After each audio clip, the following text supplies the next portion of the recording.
All right, good Wednesday afternoon, everyone. I'm 10 Tampa Bay Chief Meteorologist Bobby Deskins. This is our midweek weather update. Wednesday, the 14th of May, and as you can see, it's actually fairly quiet out there with weather across west central Florida. We've had a lot of rain, well, we did at least over the weekend, right, and into Monday. But now things are drying out, and it looks like it's actually going to get really dry and really hot over the next several days. We're going to talk about that. We're going to talk about our local forecast. We're going to talk a little bit about some of the issues that are surrounding our local communities here, because we're getting into the rainy season, we're getting into hurricane season, and we know from last season we had some issues with drainage in neighborhoods and things like that. So the city of Tampa is actually doing a lot to get ahead of the game, or at least try to, right? And Eric Glasser talked to some folks about that. We'll talk about that. And then we're going to talk about the hurricane season, where we're standing right now. Tomorrow they start issuing the outlooks, and I'll explain what those are. They issue those starting on May 15th, and then we'll kind of go over water temperatures, shear, all the things that we're looking at right now, just as if we were kind of starting the season, which is only 2 weeks away. All right, so let's get started with our local forecast. Let's take you outside now. This is I-4 out in Plant City, and you can see just a few clouds. What you're really going to notice over the next next week and a half, is you see those low clouds you see out there developing. That's the daytime heating, but look up above those, that blue sky. You are not going to see a lot of clouds up there up above us, and that is a result of some dry air up there and sinking air. And that air heats up as it sinks. And so bottom line is we're going to get warmer, we're going to get drier, and in fact, we're going to be pushing record high temperatures by the time we get towards the middle of next week. Right now, it's, I dare to say, comfortable out there, right? We're in the mid 80s, low to mid 80s. Some spots are getting closer to upper 80s. But dew points are in the 60s. Those numbers are going to come back up. So enjoy what we have now. It's not as humid as it's going to get. And we have a little bit of a breeze out of the west, which is coming off the water. The water's really heating up. So really nice day out there. Satellite radar is not really showing you much, just a few of those low clouds developing. And you can see even most of the peninsula is actually very quiet. And I do think all of the peninsula will be very quiet as we go for the next several days. So here's the big picture, and you see that area of high pressure there. This is what's building in now, and really it's actually a large area that's sitting out here over Mexico and the western Gulf of Mexico. And then you can see, here we go, we've got this moisture coming up here. That, what you see from the Bahamas going up almost to Bermuda, Bermuda's right about there, that's the rain that we had on Sunday night and Monday. All right, this is the low that was driving all of that. That's pulling away. And so now the high pressure sitting out here is the one that's going to be building in as we move through the next, not only week, but week and a half. Now, high pressure, as I mentioned, is sinking air. And when it's doing that, it's heating up. In this particular case, we're going to call that a heat dome, because it's a lot of hot air underneath that. And you notice this takes us all the way out through the 23rd, 24th of May, right? It's the 14th now, so a good 10 days out. And it's not really going to change too much. We'll get a little bit of a trough by that time, but I don't see a whole lot of rain between now and then. And what that means is the temperatures get warm, as I mentioned, into the lower to mid 90s. We should be about 88 on average for this time of the year for average high temps. And look at Sunday, 93, Monday, 94, Tuesday, 94, a little bit cool. And look, when I say a little bit cooler, that means going from 94 to 92 from Tuesday to Thursday. And then we're right back up into the mid 90s again. And these numbers are for Tampa, which is actually by the water, of course, where that sensor is. And I stress that because the water temperature is 81 degrees, and that's going to be climbing. We're going to be in the mid 80s by 2 weeks from now, easily, right? And so that the overnight lows will come up. Daytime highs, at least initially, will come up. But when you see 94 on Monday for Tampa, that means if you live in eastern Hillsborough County, Polk County, Hardy, DeSoto, Highlands, it is going to get warm. We're going to be talking 96, 97, 98 degrees for many locations. So yeah, heat wave is on the way. Now, at the same time that we have this high pressure over top of us and higher temperatures, remember, it's sinking air, it also is not giving us a lot of rain. In fact, it's not going to give us much rain at all. That is the forecast amount of rainfall through about the 23rd, and you see the big hole, right? That literally is that heat dome. That's the area of high pressure.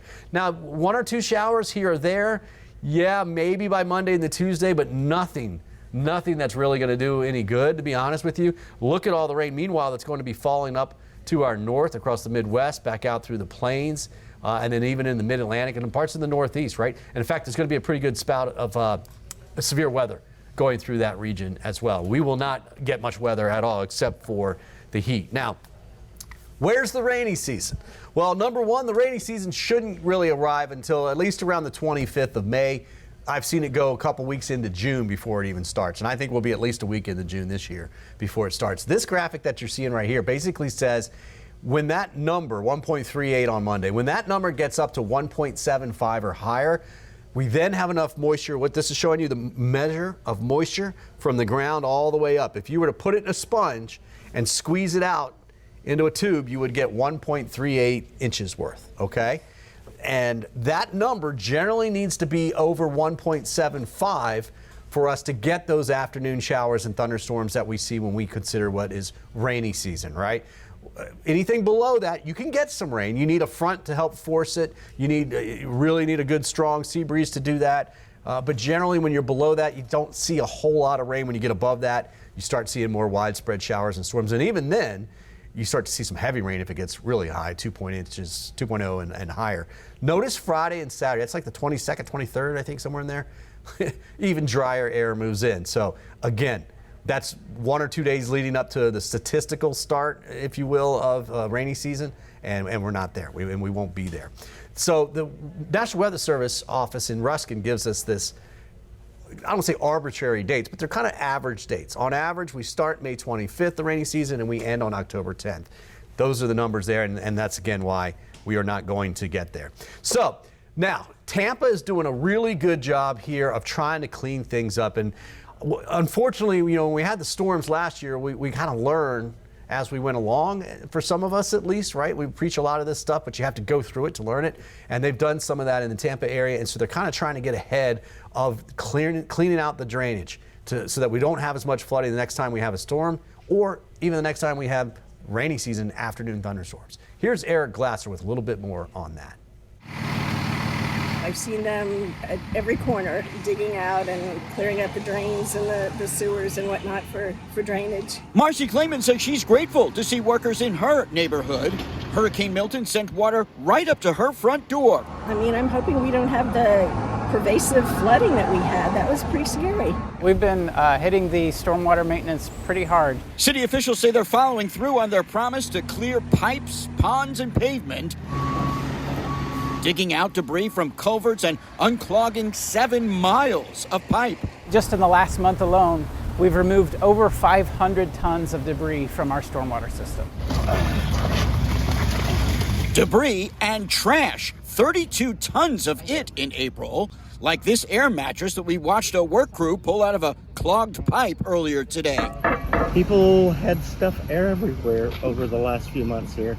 Some of it got blown around, some of it got picked up, most of it got picked up, but there's no telling what's in those things. Progress is also underway on the city's network of 13 pump stations. There were some failures during Milton, so this time around they're installing portable generators and will activate those before a storm even arrives, rather than waiting to see whether they're needed as a backup. Correct, yeah, it's one less potential point of failure. So now that's the city of Tampa getting their preps ready to go. You privately should be doing the exact same thing. Do you have a generator at your house? Do you know how to use it? Did it flood during any of these particular storms that we had last summer? You could expect something similar if we had another storm. So again, it was a little bit of a silver lining for having the storms that we had last year. At least we can learn what we need to do and get prepared for the upcoming season. Let's get you to the forecast for this evening. We're looking at quiet weather, as I mentioned, and you can see the planner here. We're falling down through the 80s into the 70s and eventually some 60s for inland locations as we move through the overnight hours. But most areas near the water, I'd just say along and west of I-75, Pinellas and Hillsborough County will be in the lower 70s. Now, Brooksville, Spring Hill, Crystal River. Obviously, the further north you go, a little bit cooler. Even Newport Richey in the 60s at 67 to start your, what's today? Thursday morning. And we'll have those mid-60s for inland locations. That's your Thursday afternoon forecast, and look at that. That's warmer. We've been about 86 yesterday, 87 or so today. We're going closer to 90. But look at all that sunshine, very quiet. It's mainly a temperature forecast. You can see 90 to 91 for downtown Tampa, 90 in Clearwater, 86 in St. Pete. And then look what's already happened inland. 95 Mulberry and Bartow, Wauchula and Arcadia. Dare I say a couple spots get close to 100 degrees by the time we get towards Monday and Tuesday afternoon. There's a 7-day forecast. It's going to be really quiet all the way through, but just you can see, look at the top of the screen, the top of those blue bars, and you can see how it just kind of inches up temperature-wise all the way through the middle. And that will actually, if we had a 10-day, it would go all the way out as well, too. I do think we get a little bit cooler Thursday and Friday, but we're still talking 92, 93 degrees for that. Okay, now let's talk a little bit about the tropics. Get you back in here. Tomorrow they are going to start with their tropical outlook from the National Hurricane Center. And this is where they look out over the Atlantic basin and they say, this little cloud cover over here, we think there's a little bit of chance of development, and we'll give it about 10% chance, right? This is the forecast. So let's just look at the numbers. On the left side, 14, 7, and 3. That's the average. Last year, on the far right side, we had 18, 11, and 5. So we were above average. And then look under CSU. You see 17, 9, and 4. That's the forecast for this year. That's pretty close to what we had last year, okay? Now, here's the deal. That means nothing, absolutely nothing about whether we get hit or not. That just means the atmosphere, the conditions in the atmosphere are such that it looks like we could see more storms than we would normally see during an average season, okay? I know the numbers look like last year, but it doesn't mean that we're going to get hit 3 times with a hurricane. All right, so that's the good news right there. Now, this is a look at the tropical update. And so you see that legend at the top of the screen, less than 40% yellow, 40 to 60s orange and red. So what'll happen is throughout the season, they'll start looking at something like this, and then they'll draw a circle around it, and we'll put the 40%, whatever the chances of development are. I do not expect anything. They used to issue these beginning on June 1st, but we were seeing so many storms develop before June 1st in the month of May that they now started during, May 15th, right? So they're going to go halfway through May, they're going to start it. What we really want to watch for is this area here and cold fronts that sit across and stall out across the Gulf of Mexico. Early in the season, this is where we look for development. And the problem with that is that things that develop here in the Gulf, they tend to come up and out. And that's where we are, right? Later in the season, you start looking more in the Eastern Caribbean, things can come up and out, and then you get the long tracks that can do this, or the long tracks can do this too. Okay, and then we had Milton. Let me get rid of this. Milton in October did this. All right, so the beginning of the season and near the end of the season is what we really watch for anything coming at us out of the Gulf of Mexico, Gulf of America. I'm just going to call it the Gulf. How about that? So what happens now as we go through, we'll start watching this. This is just the satellite, right? This is the wind shear. And so that's where El Nino and La Nina come in, and I'll talk a little bit more about that. But wind shear blows storms apart. So if you have some, it makes it harder for tropical systems to form. It's good. You want wind shear. And wind shear is different types of wind shear, but basically the wind down the surface is blowing this direction. You go up, it's blowing that direction. You go up, it's blowing a different direction. That's called directional wind shear, and that can make it hard for these storms to form. You could also get, and what happens a lot in the tropics, is you've got wind here at this down to the surface at 10 knots. You go up here at 70 knots, 60 knots. That will blow the storm apart. So as the storm tries to grow down here where there's not a lot of wind, that's fine. But then when it grows up and gets taller thunderstorms and they get up into that wind, it blows the tops right off, and that stops the organization, and that stops the growth of those storms, and so we don't get development. The brighter colors that you see here, this is a current look at the wind shear. Look at all that. That is a ton of wind shear. Now, as I mentioned, we're watching the Western Caribbean and the Gulf of Mexico for development, right? You're not going to get development under these wind shear conditions. Great news. What does this look like in 2 weeks when the season starts? A month, month and a half, right? This will change, and we do expect to see wind shear here this time of the year, but we also expect it to lighten up by the time we get into June. And that's one of the reasons why the tropical season is when the tropical season is. So right now, just looking at all that out there, we actually look pretty good.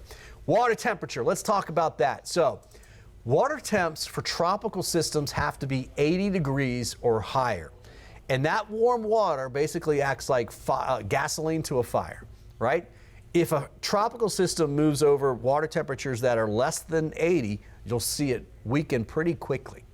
So 80 is the magic number. And it has that warm temperature, the 80 temperature, has to do with evaporation of the water and going into the air and providing basically energy to make the clouds and the storm, right? So if you look back out here now, we are right along the immediate coast.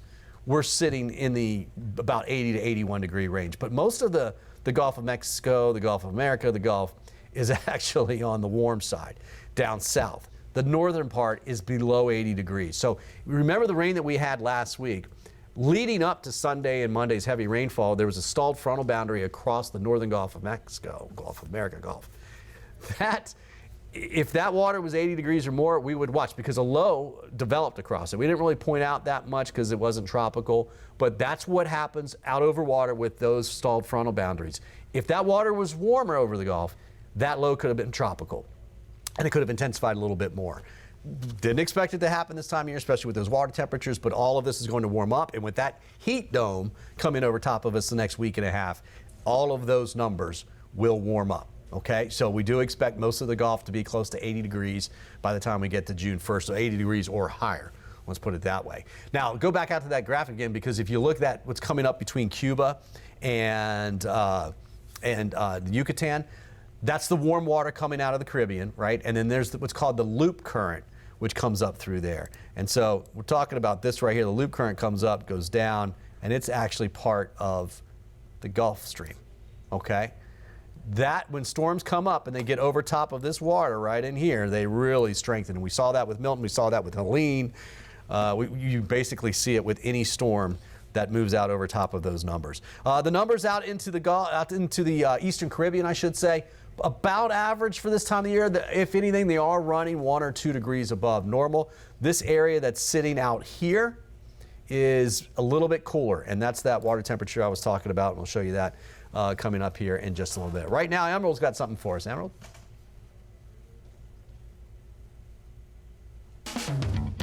I'm 10 Investigates Emerald Morrow. Knowing what to do after a storm means being prepared before it hits. This hurricane hack will help get you organized. First, gather all your documents, then put them in a safe space. A watertight container is ideal. If everything is online, know your passwords and take screenshots of documents just in case internet signals are spotty.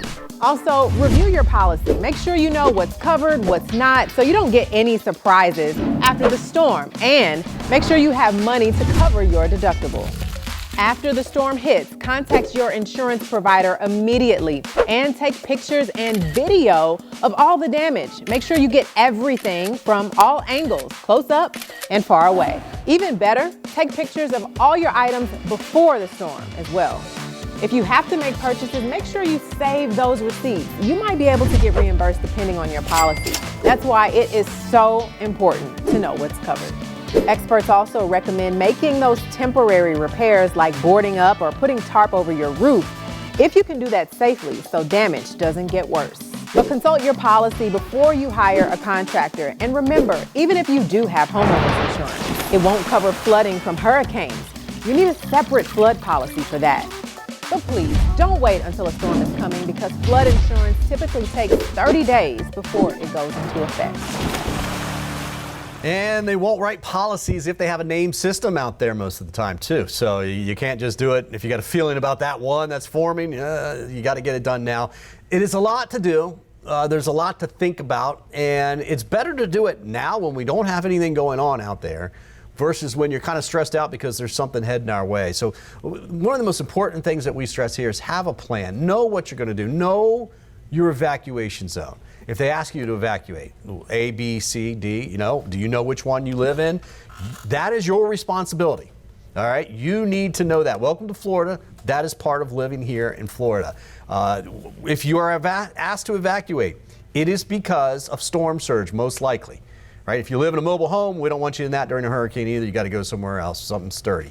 But we want you to run from the water and hide from the wind. So we're talking an evacuation plan, right? Very top. You need to know now where you live because, hey, if they want to evacuate zone B, where am I going to go? You're going to drive to Orlando? I wouldn't. If you got a buddy that lives 10 miles inland, that's where I would go. So you're not on the roads, burn a lot of gas and a lot of traffic with the people that are crazy because they're all worried about the storm coming, right? So that's part of your plan. Then you start talking about your disaster supplies. That's part of the plan. Where do I keep those? When do I get those? You get some now. Keep getting some every time you go to the grocery store and stick them aside and don't use those. Put them in a special container so the kids won't get into it, right? Get your radio going. Know how you're going to get alerts. get our app. 10 Tampa Bay's got a great app for that kind of stuff. You can watch our programming, our live tracking of the hurricanes on your phone, just with that app. You don't even need cable, you don't need nothing, right? You got a phone, you got internet, you're good to go. That's one of the great things to have. Cash you want, obviously, Emerald was talking about that as well. And of course the insurance checkup that she was just telling you about. That's something you really want to get done now. And not put that off, because that's something that takes some time. Communication plan. Talked to somebody today. I was doing a presentation. They said, well, you know, they couldn't talk to her sister for 48 hours.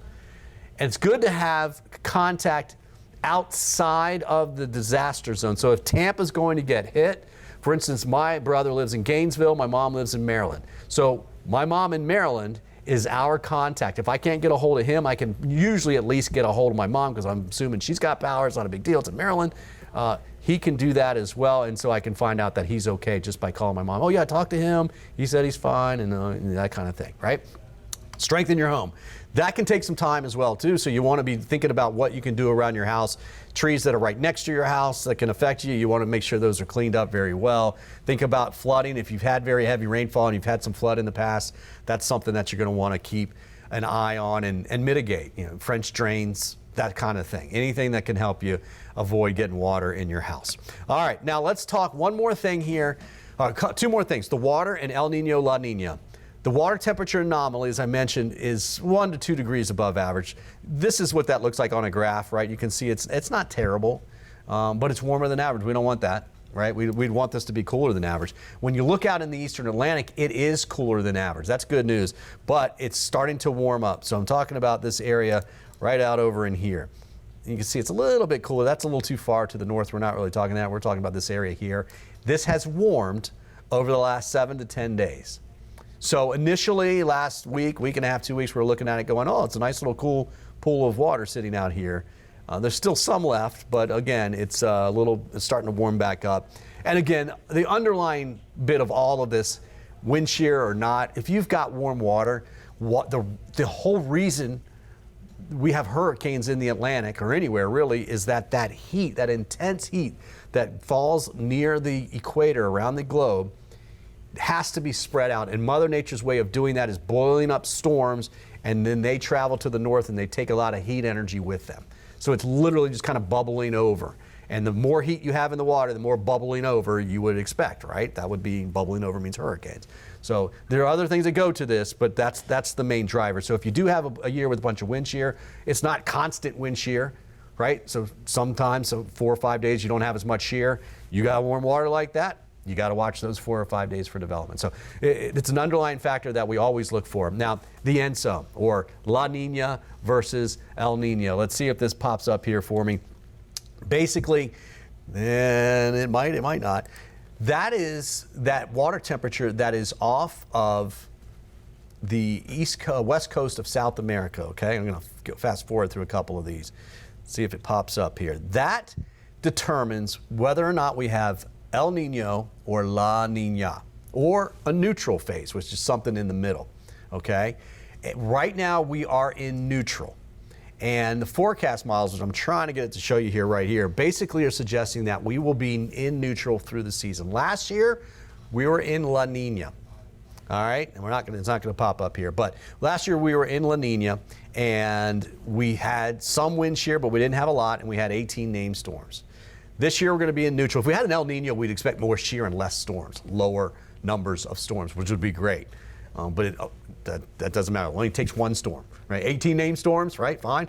It only takes one to do the damage. So that's still an issue. This year, I think in the heart of the season, August, September, and October, we will be looking at basically neutral conditions. And then the second next best chance would be La Nina. And then El Nino is kind of down here. We want El Nino to be the best chance, but it's just not going to happen. So compare this upcoming season to last season. That's why the forecasts are very similar. It's not that much different. So it's something that we'll have to watch all the way through. Those forecasts are updated basically monthly. And what we're doing is just watching that water temperature in the western area off of South America along the equator. And that sets into motion this whole wind episode that actually affects the Western Pacific as well.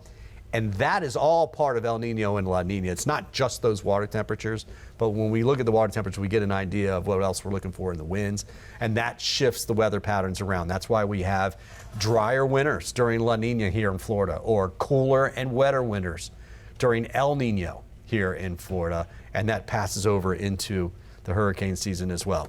So guys, I go around, I do lots of talks. I've been doing a bunch this week, and it's hard to talk hurricanes after what we've been through. And because I know a lot of people are just still recovering. You know, we'll get through this season. Will we get hit? We don't know right now. Obviously, we know we'll see maybe 18 named storms somewhere in there. NOAA's going to have theirs out on the 22nd, and they'll probably do something like 17 to 20. They do a range when they issue their forecast, and of course we'll let you know here at 10 Tampa Bay. But just expect it to be a little bit above average, right? Where the storms go has nothing to do with those numbers. There is some indication that the high pressure that steers those, that's out over the Atlantic, could be a little bit further to the east. And if that were the case, we may see more storms recurve in the Atlantic. That would be the best case scenario. But we just don't know that. And so we know now when the season is. We know now is the time to get prepared. And that's what we should be doing right now. We appreciate you guys following along with us here at 10 Tampa Bay. You know we'll keep you informed, prepared, and connected, and we'll carry you through the storm. So stay right here, and if you have any questions, anything like that, please reach out to me on all of my social media platforms. Bobby Deskins Weather on Facebook is a good place to start. All right, guys, thanks for joining us for our Wednesday midweek weather update.